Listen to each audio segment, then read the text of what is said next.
Subscribe कीजिए UP ताज़ा news channel को और घंटी को दबा दीजिए ताकि सबसे पहले आप तक खबरें पहुंच जाएं।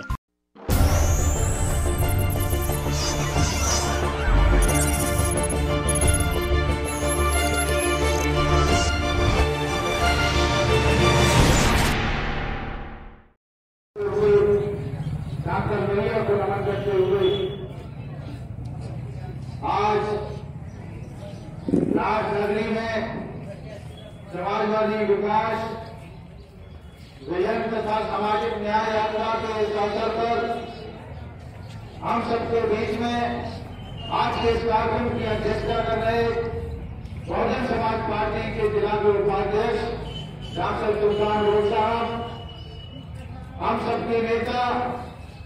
आप सबके बहुत और इस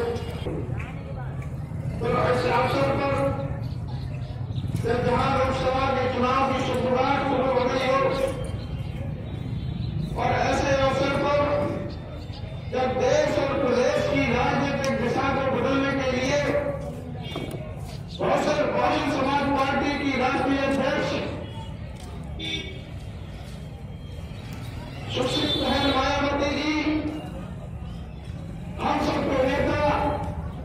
समाजवादी पार्टी के राष्ट्रीय अध्यक्ष माननीय अखिलेश यादव जी के बीच एक समझौता तैयार हो गया, गठबंधन तैयार हो गया और गठबंधन कोई सत्ता के लालच में तैयार नहीं हुआ है। अभी जब आप लोगों ने देखा होगा कि जब संयुक्त प्रेस कॉन्फ्रेंस हुई लखनऊ के अंदर तो समाजवादी पार्टी के नेता और बहुजन समाज पार्टी के नेता ने कहा था कि ये जो गठबंधन है ये भारतीय संसद की और भारतीय राजनीति की एक दिशा तय करने वाला ये गठबंधन है। ये क्योंकि हिंदुस्तान की राजनीतिक दिशा एकदम भ्रमित हो चुकी है सरकार है, जहां पूरी तरह से हम कह सकते हैं हमारे अभी जो बीएसपी के नगर अध्यक्ष जी थे उन्होंने कहा था कि लोकतंत्र खतरे में है। ये गठबंधन इसलिए हुआ है कि जहां हिंदुस्तान के संविधान को जलाने की बात हमारे डॉक्टर मसूरी साहब ने कहा था कि भारतीय संविधान को जलाने का काम किया जा रहा है और भारतीय लोकतंत्र को खतरे में पहुंचाने का काम किया जा रहा है। इसलिए आज इस गठबंधन की आवश्यकता इसलिए पड़ी कि जब हिंदुस्तान का संविधान खतरे में है, लोकतंत्र खतरे में है,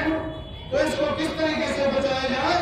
इसलिए दोनों नेताओं ने मजबूरी में इस गठबंधन को किया और ये गठबंधन कोई मजबूरी का गठबंधन नहीं है, ये गठबंधन एक स्वाभाविक गठबंधन है। इस गठबंधन के द्वारा लोकतंत्र की दिशा और दिशा तय होने जा रही है। आज आपने देखा कि किस तरीके से भारतीय संविधान को तोड़ने मनाने का काम किया जा रहा है, भारतीय लोकतंत्र को खत्म करने का काम किया जा रहा है। आज जिस तरीके से हालात उत्तर प्रदेश में है, इतनी गंदी सरकार, इतनी घटिया सरकार शायद उत्तर प्रदेश के इतिहास में कभी नहीं बनी होगी जो आज की सरकार है। जिस तरीके से लगातार किसानों की दुर्दशा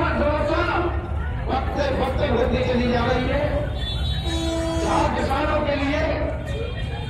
लगातार केवल शोषण के अलावा, अत्याचार के अलावा ये सरकार कुछ न कर रही हो, जहां समाज का कोई तबका ऐसा नहीं है जिस तबके के लिए सरकार ने शोषण न करने का काम किया। तो इस हालात में और जहां देश की सरकार 4 साल की सरकार जो थी, देश में सरकार थी, तो देश की सरकार बनाने से पहले मीडिया के माध्यम से अब बार मोदी सरकार के जो नारे दिए का काम करेंगे तो नारे अपना लेना ये भारतीय जनता पार्टी की नीति है, जो अभी आप सबके बीच में भैया ने कहा। मेरा कहने का मतलब ये नहीं है कि यहाँ जो लोग बैठे हैं उन्होंने भी वोट दिया, लेकिन ज्यादातर इस देश की जितनी आबादी है 60-70% लोगों ने सारा का सारा वोट मोदी के नाम पर कमल के फूल में दे दिया और 5 साल से इस स्थिति में आ गए कि शायद आप अंदाजा नहीं लगा सकते। टीवी खोलने के बाद एक बात दिखाई देती थी, अब की बार मोदी सरकार, मोदी आएंगे, अच्छे दिन लाएंगे,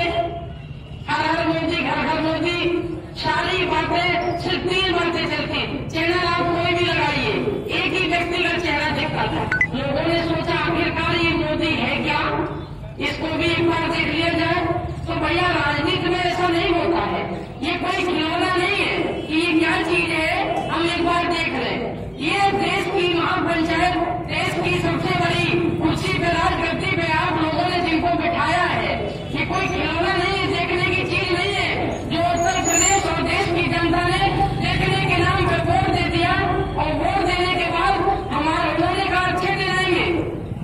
अच्छे दिन तो क्या,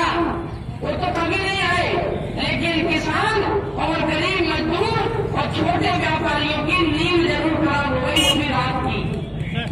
हर किसान रात में अपने खेत पर सब्सक्राइब कीजिए यूपी ताजा न्यूज चैनल को और घंटी को दबा दीजिए ताकि सबसे पहले आप तक खबरें पहुंच जाएं।